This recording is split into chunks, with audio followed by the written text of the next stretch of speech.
You don't know who I am, but I know where you live. It's New Skeptics with Richard Carrier, the Christ myth in the modern world. Hello, Richard. Hello. Okay, what the heck happened to my sheet? Let me pull up my sheet again. It disappeared. Come on. Okay, here at New Skeptics, we like to think of skepticism as the fluoride that prevents truth decay. We also like to think of Jesus as Santa Claus for grown-ups. We are humanists promoting scientific and biblical literacy. To that end, we explore the Christ myth theory. Today's special guest, Richard Carrier, is an activist for social justice, promoting an inclusive, tolerant society. And he is also a noted historian and Christ mythicist scholar. Welcome, Rick Carrier. Thanks for having me. I am in Ashland, Oregon. It's a gorgeous place. Oh, I've been. Yeah, it is. I've been living with the bears and the deer and everything. So, the first question, to get right to the heart of the matter, what is Rick Carrier's Christ myth theory? Well, I mean, to be thorough, it's actually the Doherty thesis. It's Earl Doherty's theory. All I've done differently is that I've stripped away a lot of the additional parts of the theory and made it into the most simplest components of the theory, just the most basic parts of what he proposed. And then I use that, essentially, I call it the Doherty thesis. I use that minimal version of the thesis to and test it against the minimal versions of historicity to see which one explains the evidence better. I see. Now, when Christianity starts out, Jesus is some sort of angelic figure or archangel. Yeah, the basic Doherty thesis is that Christianity originally began the same way Islam or Mormonism did, which is that it began with a revelatory being. The angel Gabriel in Islam's case, the angel Moroni in the case of Mormonism. And in this, it would be the angel Jesus, appeared in Revelations telling them that these things had occurred, that he had essentially descended into the lower realms of the heavens and tricked the devil into crucifying him up in the heavens, and that this presaged the end of the world and also guaranteed salvation for everybody. And that was the basic core gospel. And then over time, over the few decades, versions of this story were turned into an earthly ministry to allegorize and communicate the message, and also probably eventually they're pushing this to make it easier to control doctrine, because if you have an actual historical figure that you can claim you have a pedigree from, it's easier to shut out people who walk in and claim they're having new revelations from the same guy.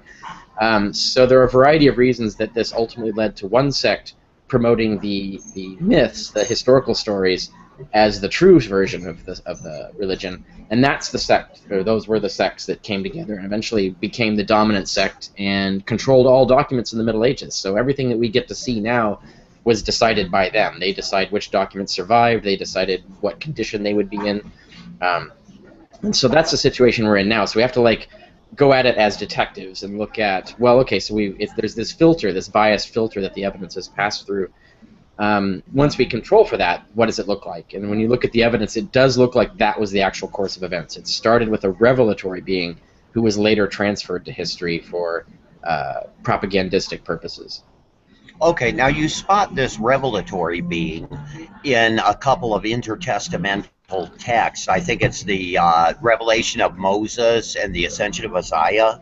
Well, certainly the ascension of Isaiah. The Ascension of Isaiah has gone under multiple redactions. Medieval Christians kept adding to it and messing with it. But we have multiple versions, and we have the ability to do stylistic analysis with the multiple versions, and we can reconstruct an earlier version of the text, a version that lacked certain things that later Christians added. And when you look at that reconstruction, what it shows is a Jesus who descends just below the moon to the realms up there and is crucified by Satan and his demons, and then ascends to glory. And so that is actually an example of a sect who actually believed the Doherty thesis. So the question becomes then, and this early redaction was actually written, it existed sometime around the same time the canonical Gospels were being written. between the 80s and 130s AD. And so we have two sects, one developing the historical Jesus and one developing the cosmic Jesus. The question is, which of those sects goes back to the origins of the sect, to the origins of Christian religion? And then that's where we look at the evidence like the epistles of Paul, and where we start to see hints of the fact that Paul was actually a member of this celestial Jesus sect, that the historical Jesus sect didn't even exist yet. I see, and it seems that 2 Peter answers to that sect. Yeah, interestingly, 1 Peter, which was written by someone else, 1 Peter and 2 Peter written by different people. It's generally believed that both are forgeries. Certainly 2 Peter is a forgery. It's a 2nd century forgery. 1 Peter, however, could be actually a letter by Peter for all we know. But it lacks a historical Jesus. The Jesus he knows, he only knows through revelations and through finding hidden messages in Scripture. There's no reference to him being an eyewitness to anything, other than, of course, the revealed Jesus after he died. So when you get to 2 Peter seems to have been written, and it refers to 1 Peter, but it seems to have been written to sort of put a stop to this sect of Christianity. So it basically forges a letter in the voice of Peter, claiming to have actually met Jesus in person in the Transfiguration account. It's referring to the Gospel account of the Transfiguration. No, we actually saw it. It says this, like, we did not follow cleverly devised myths. We actually saw him and met him, and tells a story of meeting him. And it says this to argue against a rival sect of Christians who were denying that this story was true. In other words, they were claiming that this was allegorical, not an actual historical event. And so that's the only reference we have, that's the only reference we have to that sect, as far as we know. All other documents they created were destroyed, other than possibly the Ascension of Isaiah, but even that was doctored and messed with over time. So we have none of the original documents of that other sect. We hear nothing else about them from Christians. And so there's a lot we don't know about this sect. We just know it was out there, and that all evidence of their existence, or nearly all the evidence of their existence, was destroyed. In fact, you point out it's suspicious that we don't have letters about the creation of Christianity. Well, it's suspicious that we don't have letters that more frequently refer to the amazing things that Jesus did in life, or that even refer to his ministry. When you look at the letters of Paul, for example, he never actually refers to Jesus having a ministry. When Paul summarizes the gospel, the ministry is gone. It's not there. There's no reference to Jesus actually preaching in life. He only preaches from outer space in Revelations. That's all Paul knows, are Revelations and Scripture. He has no other sources.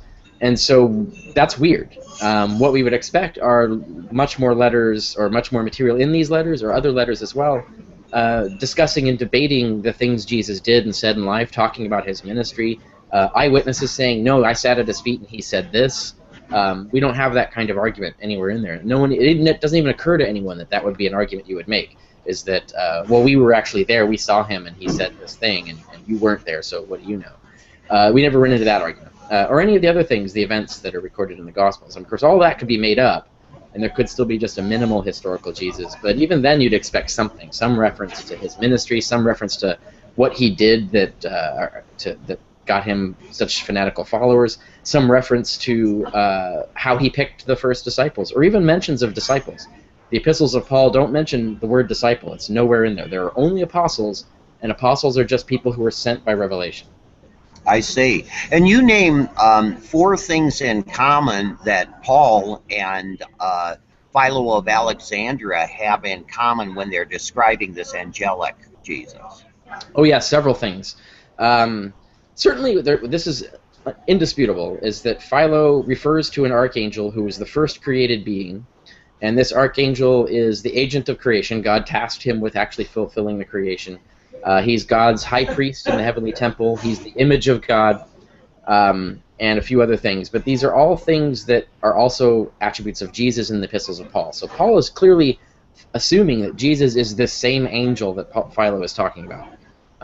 And so that's indisputable. The question is, how did Paul come to think that Jesus was this angel that Philo is talking about? Now, I found a passage in Philo where Philo says that this angel is actually the figure referred to in Zechariah 6, and he refers to it as that. In that passage, he's talking about this angel. It just so happens the figure he's referring to in Zechariah 6 has the name Jesus, Son of God the Righteous.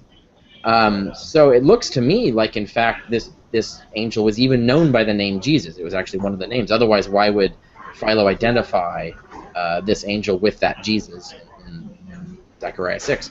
So it looks like there was already, before Christianity came along, there was an archangel named Jesus who had all of these cosmic attributes that were attributed to Jesus in the epistles of Paul. And then we have Paul doing that. So if you realize that, then you don't need a historical man anymore. You could see where they would just transform the history of this angel to create a new narrative that would allow them to accomplish the theological things they wanted to accomplish, in the same way that Jews changed the narrative of Satan, right? They changed the history of Satan, who's also a celestial angel, and turned him into a fallen angel. And so that changed the history of Satan, and they have this whole story about how Satan rebelled against God and was kicked out of heaven. And so they changed this narrative for this non-existent person. So there's a history for this non-existent person. And it's a history that only takes place in outer space. It's a difference of what level of heaven they live in. And Jesus appears to be the same thing. It looks like the Christians did the same thing to accomplish similar objectives, to create a new theology in the same way that turning Satan into a bad guy created a new theology for the Jews. I see. Okay, now, what do you make of the Eucharist? Is that borrowed from perhaps the Dionysians or something? Well, there are details of the Eucharist. When you break down the specific details, they are all emulations of Passover principles. So it's basically just a revamped Passover. So it's really Jewish, ultimately. The one element that it seems to share and might share with some of the other pagan mystery cults is the idea of sharing, that the communal meal binds you to the God. And there are different ways that could happen. And Paul describes it as that it's the body of Christ that you're consuming, the body and blood of Christ, and therefore you become integrated to Christ, you become a part of Christ's body. You're basically bringing Christ literally into your body. That fits with the mystery cult ideas of how these communal meals would bind you to the God, and therefore guarantee that you would share the God's fate, or the demigod's fate in the future. So I do think there's a combination here between mystery religion and Jewish similar ideas coming together and creating a new ritual that's a Jewish version of this mystery cult ritual. I see. And it does seem very much a syncretism that was inevitable between the Jewish and the pagan thought of the time. Yeah, I think so. As I point out on the Historicity of Jesus, I have 2 chapters that's just on background evidence alone, chapters 4 and 5. And once you accumulate several of the elements that I name in there, it becomes clear, and I say this in the book, that if I was a scholar of religion in the 1st century BC, if I lived in ancient Rome at the time, the ancient Roman Empire, and was a scholar of religion, understood Judaism, understood the mystery religions, and someone had asked me, you know what, in 100 years the Jews are going to create their own mystery cult, just like the Mithras cult, just like Mithras cult didn't exist then, but there'd be the Dionysus cult, the Osiris cult, and various other of these mystery cults. The Jews are going to make one of their own. How would you describe it? What do you predict it would look like? And I could have done, at that time, I could have predicted almost every feature of Christianity. Because all you have to do is take the mystery cult features and the Jewish soteriological features, their idea of resurrection and messianism and so on, and you just bring them together, and then you look at the scriptures that tie them together as well, and you end up with the complete gospel of Jesus. And so it's entirely predictable. You could predict that they would be baptizing. You could predict that they'd be baptizing for the dead. You could predict what their baptism would be a symbol of, a death and resurrection, that you would be sharing in the death and resurrection of the demigod. You could predict all of these things. So that to me is a dead giveaway. I mean, it would be an extraordinary coincidence if that wasn't the product of syncretism. I see. Now, Jesus as Logos is something we kind of touched on with Philo. Mm-hmm. And he does seem to me, again, he's that agent of creation and that sort of thing. The ancients had some kind of concept of this. Could you clarify that for us a little bit? Yeah, actually recent studies by several scholars have shown that the Logos just is the Greek word for word. It also meant reason, rationality. So this idea that there was the word of the creator could be reified into an actual subordinate being who actually carried out the tasks of creation, as it were. Now this is explicit in Paul. So and also in Philo for the same angel. They both clearly say that Jesus was the creator, that God basically made him the agent of creation, created him first and tasked him with finishing up the rest of the creation. Right. Which explains why, which for them would explain why in Genesis it says we are all the time. Like God's talking about we will do this and so on. Oh yeah, it means God and his first angel that he just created, which is Jesus. Jesus. But this idea of the Logos existed in pagan religion as well. They had this idea of the Logos being a fundamental ruling power of God that structured the universe. You see it in Stoic theology and various other places. So it was a pervasive idea. So it did allow a bridging between Judaism and paganism, where Jewish thinkers could say, you know what, the pagans, they're talking about the same thing. They've got some things wrong, but I think we can get some wisdom from them. They're getting some access to things that tie into our stuff. And there is this one universal God, and we're all seeing that one God. But the pagans are just getting facts wrong about that God. We've got the true God, right? So it allowed it to be possible to see paganism as having some fruitful ideas that would cohere with Judaism and that they could use and borrow. I see. I want to ask about Jesus Barabbas and the Yom Kippur. Yeah. I talk about that in chapter 10 on the historicity of Jesus. I also cite several scholars who made the same observation I did. I actually made the discovery myself, then did the research and discovered that it had been discovered multiple times before me, independently by a variety of other scholars who didn't know about each other, even, it looks like. So it's been multiply independently discovered, which is the fact that the Barabbas narrative, the whole crucifixion narrative of Jesus with Barabbas and so on, it's all an allegory for the Yom Kippur, and it's all a message about how Jesus replaces the Yom Kippur. Now, what does that mean? Every year in the Jewish temple, they would perform a ritual called the Yom Kippur. It was their inauguration of the new year, and what they would do is they would take two identical goats, and one they would like magically cast all the sins of Israel onto and let it go and run it away, and then legend had it that they would chase it to a hill and throw it off and it would die. But the idea is it's supposed to carry away the sins. That's the scapegoat. And then the other goat you would sacrifice over the altar, and its blood would atone for all the sins of Israel. Its sacrifice would do that. Now, that's the Yom Kippur, and this was very vital to Jewish religion. Like, you couldn't be saved and you couldn't get a resurrection if this ritual couldn't be repeated.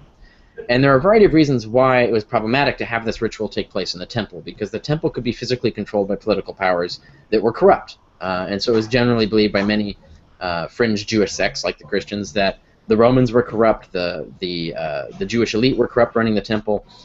They wanted to get rid of the temple. And we see this in the Dead Sea Scrolls as well. The Dead Sea Scrolls sect were also against the temple elite. They thought that they were corrupt and that they were part of the problem as to why God wouldn't come and save everybody. So that's this whole idea of, yeah? Just saying, yes. that's an enlightening observation. Oh yeah, chapter 5 of On the Historicity of Jesus goes into that.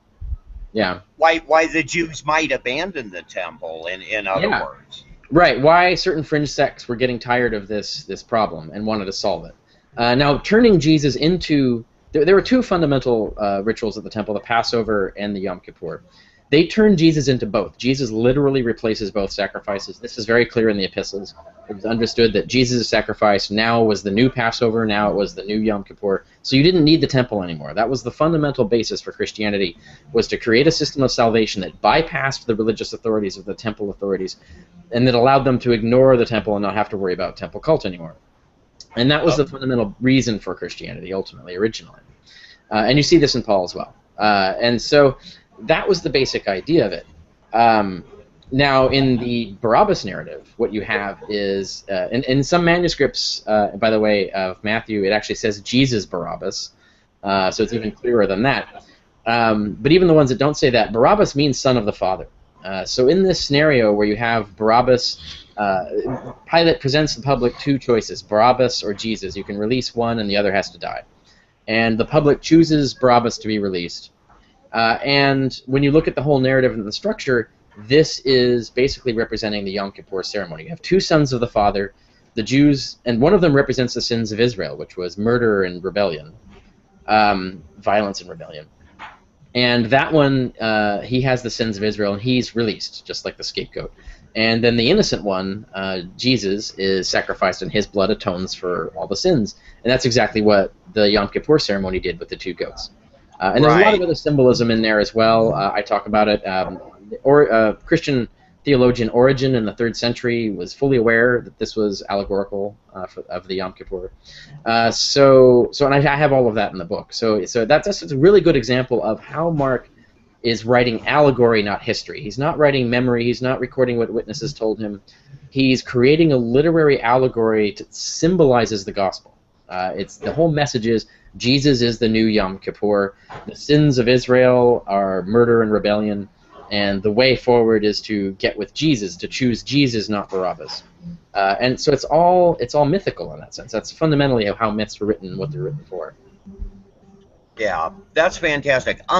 Can we prove cultural diffusion from Osiris to Jesus? Well, you can't necessarily prove direct cultural diffusion.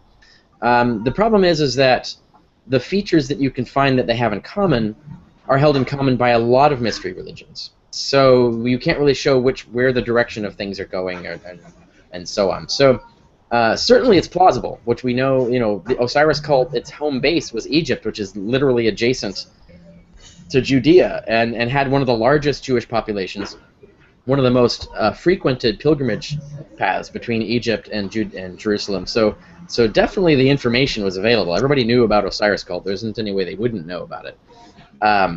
But actually proving what the actual stages of borrowing and so forth, we can't do that. All we can say is that it would be an extraordinary coincidence otherwise if these ideas from the mystery cults weren't borrowed and Judaized and turned into a Jewish version of these mystery religions. But we can prove the general thesis, but we don't know which particular gods were used for which particular things. We don't have that. There are some hints, but they come later.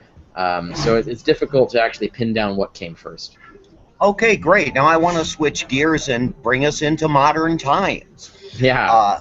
Alan Turing, the father of the computer age, was recently depicted in the film The Imitation Game, after perhaps saving Britain from invasion more than anyone by cracking Nazi codes and inventing the fully programmable electronic computer. Mm-hmm. He was ordered to undergo chemical castration for homosexuality, yep, and ultimately committed suicide. Can we blame Christian morals for this? Yeah. They're Judeo-Christian morals, of course. They comes from Judaism. This extreme homophobia is Jewish, ultimately. The Christians just borrowed it and amped it up. Yeah, no, it's true. This is an inheritance from Judaism. So, yes. So are other things as well that makes Christianity look bad. But yeah, their belief that homosexuality was a deviance, that it was against nature, that it was a sin. This is all Christian. These ideas did not exist in paganism. Now the pagans had some sort of homophobic views, but they weren't like that. The pagan views were a secular idea of male dominance over female roles. So among the pagans, it was totally fine to be gay if you were a top. So you could be out, you could be public.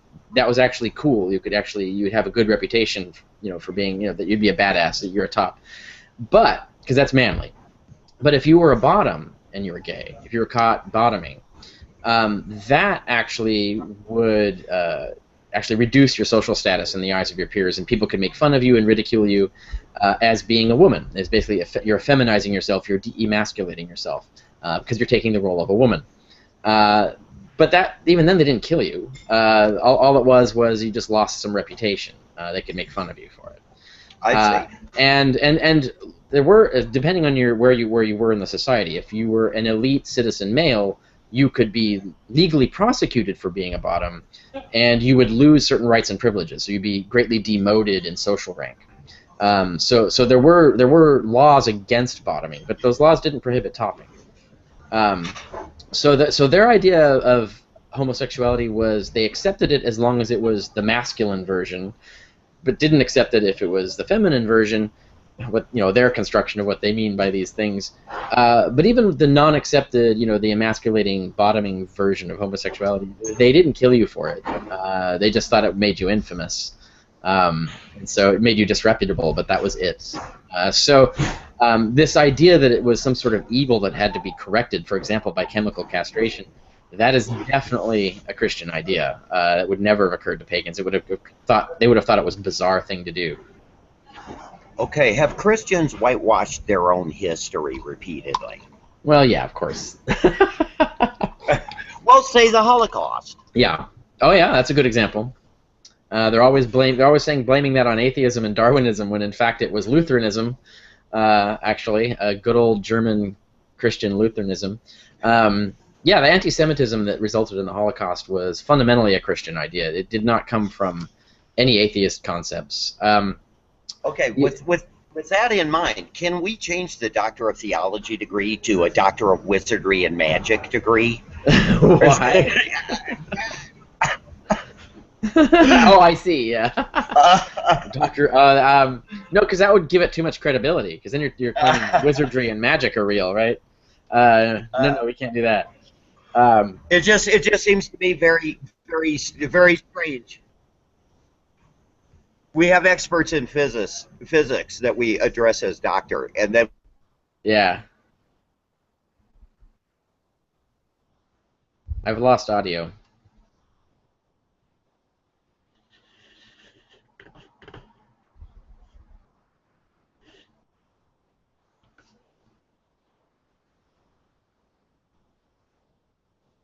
I don't have audio.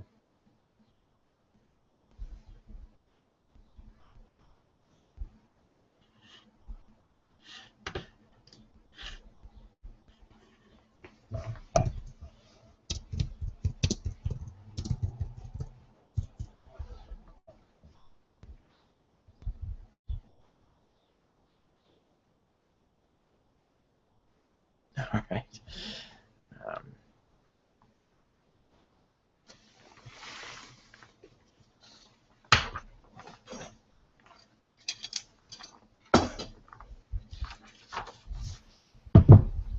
I can hear you, Dr. Carrier, just nobody can hear... Okay, nobody else?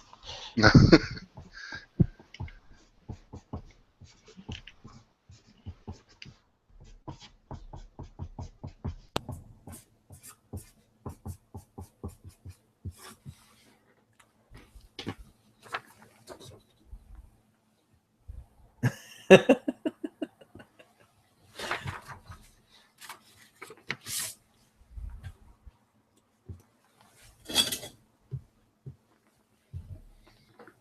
Now, you can't hear Phil either?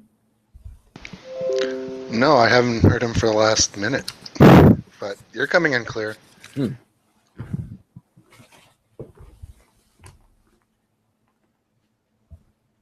Is Phil not in group chat either? I'm not sure. There he is. Yeah. Oh, I think he. Hey, hello. Yeah, there you are. He backed out and came back in. So okay, excellent. I am back. Sorry about that. Server error took me out. Ah, righto. Okay. All right, excellent. Let me call up my little sheet again here, Richard. Yeah.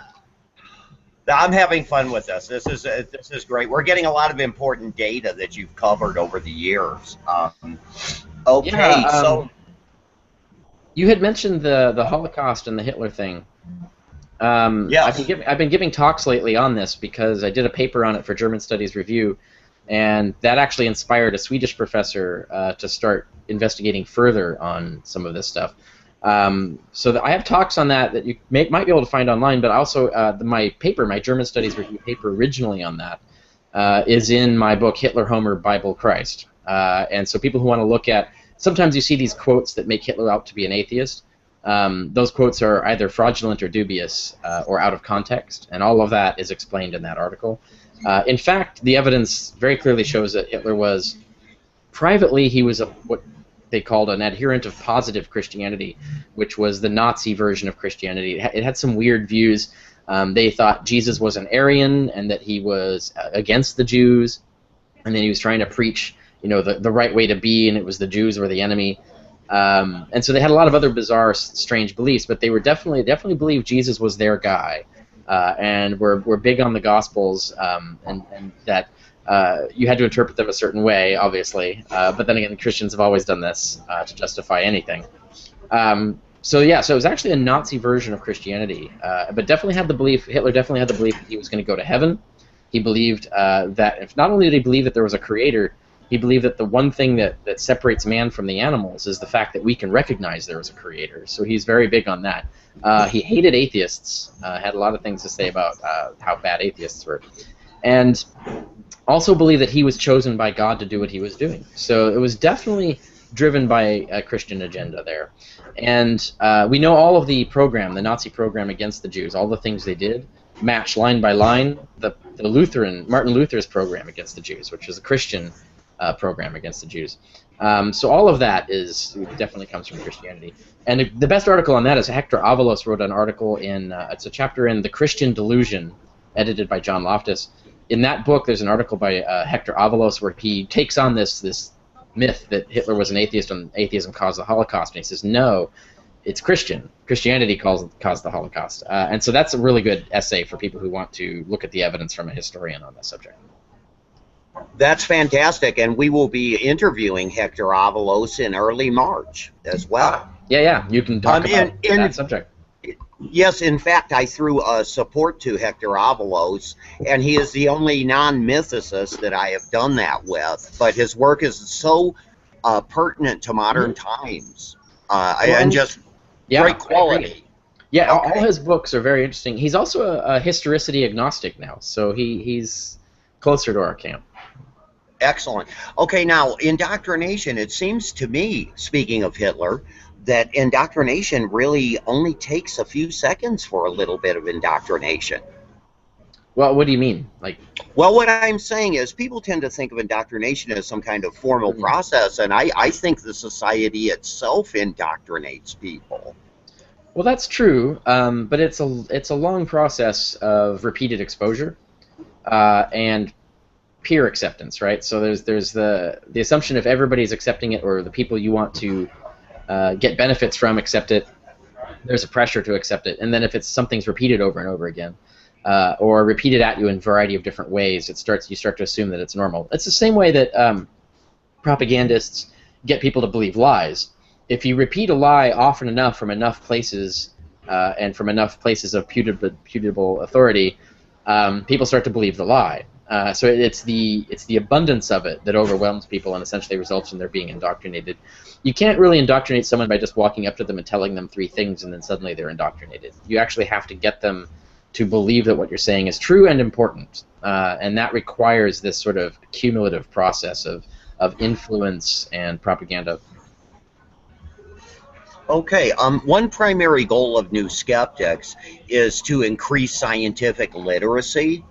And I connect many social issues that involve faith-based intolerance to a scientific illiteracy thing. You could say it with the gay issue, but transgender, sex generally, reproductive rights, and even the drug addiction thing. Shouldn't doctors be treating drug addiction? Why do we have for-profit prisons? This is what I don't.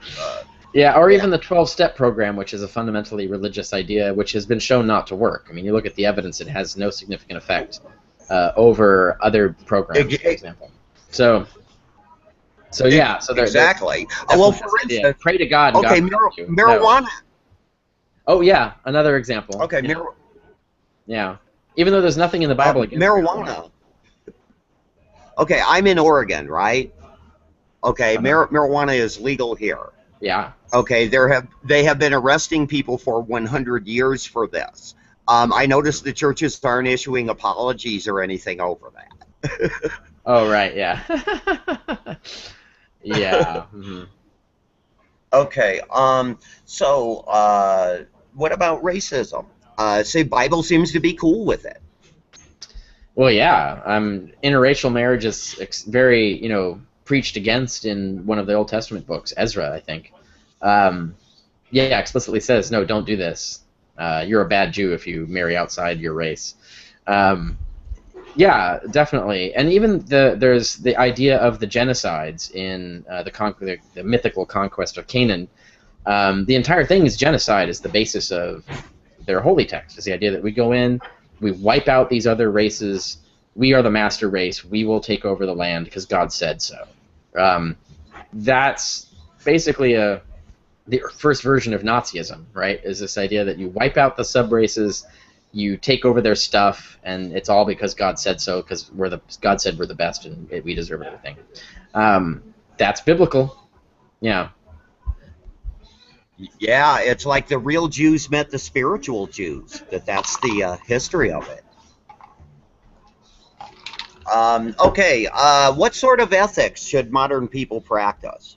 Well, I think we should be more explicitly humanist. Start there, and look at evidence-based moral reasoning, of course. I teach a course on this every year for Partners for Secular Activism online. I just finished one. I'll do it again later next year, which is the idea of the science and philosophy of practical moral reasoning, where we look at the neuroanatomy of moral reasoning, but also look at the actual logical basis for why we should be moral and what that means. And I think ultimately when you analyze it and you look at the evidence that we have, this just means, at the very least, embodying three virtues, which is I call compassion, honesty, and reasonableness, and that you want to attenuate those values as much as possible to work together, so that you can live your life by those principles. I think once you do that and combine it with the facts, like you said, the scientific facts, not the pseudoscience, but the actual facts of the world, from history, sociology, and all the other sciences.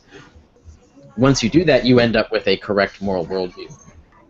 You might be surprised where you end up with in terms of what's right and what's wrong, but that's what happens once you realize that those are the virtues you should be pursuing, and then combine them with the facts.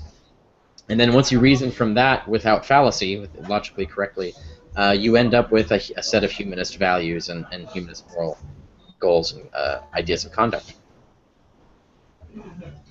Right. Okay, and in fact, one goal of humanism is to open up the resources of a society to everyone.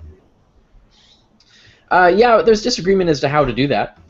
And I think that comes down to more of looking at consequentialism in terms of which things work and conflict with which values. Because there are certain aspects, for example, of personal autonomy that actually come out of your compassion for other people.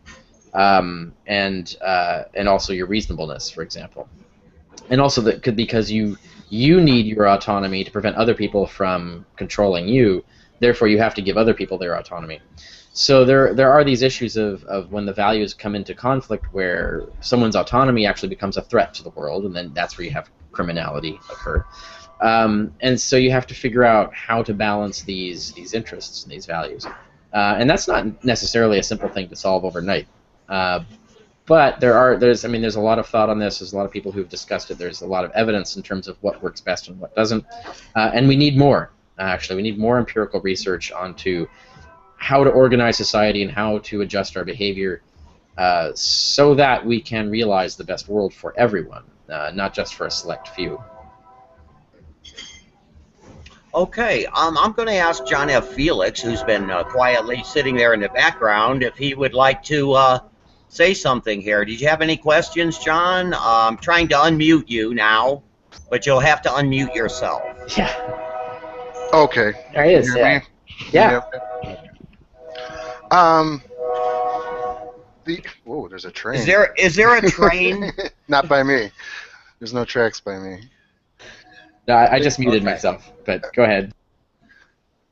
In the official Facebook group of Dr. Price, what we call the Bible Geek listeners, someone brought up that some apologists had used, and I don't know, I think this is an abuse of the criterion of embarrassment, but they said that when the women came to anoint the body, that was an unheard of practice, and so contrary to anything that anybody knows about that period, that it's and embarrassing that it has to be true. And I could think of a lot of reasons why, arguments against that, but to me it's like what kind of throws me in for a loop is that they were women. Now, after reading parts of On the Historicity of Jesus, and you talk about the structure of Mark, I was wondering, is there like a corresponding part of the chiastic structure to the women coming specifically in Mark to anoint Jesus that is something related to something earlier in the gospel? Well, no, I mean not chiastically, but it is of course a mirroring of the pre-death anointing, right? There's that woman who breaks the alabaster jar over his head and anoints him for death before he's even dead. I mean that's ridiculous. That's not history. That never happened. That would never happen. That doesn't even make any sense as history. It's clearly some sort of mythical, symbolic thing. It represents something the author wanted to communicate to the audience. And when we get to the women, you notice that the women don't exist in the gospel. The three women that are talked about at the end of the Gospel of Mark, they're nowhere in the gospel, never mentioned. It's just suddenly at the crucifixion, there are these three women there. They're never introduced. It's never explained why they're there. It's no explanation. They're just suddenly there. They observe the crucifixion. Then these three women observe the burial, or at least two of them do, observe the burial for some reason. It's not explained why they're doing this or who these women are, why we're following them around. And they do this day by day. So you have the first day, the crucifixion, the sun goes down, so they observe the burial, so they're there for the second day. And then they're there for the third day to go to the tomb to confirm that it's empty or to go see what's up. And then what you get there, once again, there's no reason why are the women going. That's not explained either. All of this is motif of the 3 days, the three women with the three stations of death, burial, and resurrection. That's all very clearly a literary motif. And I look at you look at the names of the women. They have actual particular symbolic significance. I talk about this not on the Historicity of Jesus, but in Not the Impossible Faith, chapter 11 of that. For people who want to know all about the Christian apologetics about the women at the tomb and how it's all bogus, that's the chapter to read. But also if you want to know where there's a good allegorical explanation for who these women are in the story, like mythically what they represent. But one thing they do that what's called mirroring or inclusio is they mirror the baptism by John. And I show this On the Historicity of Jesus, where the sequence of events for the baptism of John is exactly opposite for the women. So basically John is announcing, he's the man who's announcing in public, bravely telling everyone about the Messiah. The women are not men, and they don't tell anyone. It actually specifically says they're told the gospel, they're told the secret that Jesus is risen, and they're afraid and they don't tell anyone. And there are many other aspects of how the women's behavior is the opposite of John the Baptist's behavior, and that this is supposed to tell us something about how we're supposed to react to the gospel. So this is all literary device. It doesn't really serve any historical realism. Okay, thanks, Richard. Well, is there anything you want to tell the New Skeptics audience before we wind the show down? What's coming up for Richard now that we should know? Well, I'm on Twitter now, so if you don't know that, you can go follow me on Twitter. And keep up with, follow my blog and things, see where I'm speaking around the country. If I'm going to be speaking near you, come on down and say hi and get a book signed or hear what I have to say on various topics. And check out the rest of my stuff, online writings and books and so on at richardcarrier.info. And keep your eye out. I've got some more books coming down the pipe. So next year we'll see some stuff. And also I'm teaching courses online, so keep up on that. And if you might find some of those courses interesting or useful. And they're relatively, they're quite affordable actually. So. Okay, well, thanks a lot for doing New Skeptics, Richard. And we'll see you again in another year or two. Yeah, you bet. Alrighty, bye. Bye-bye.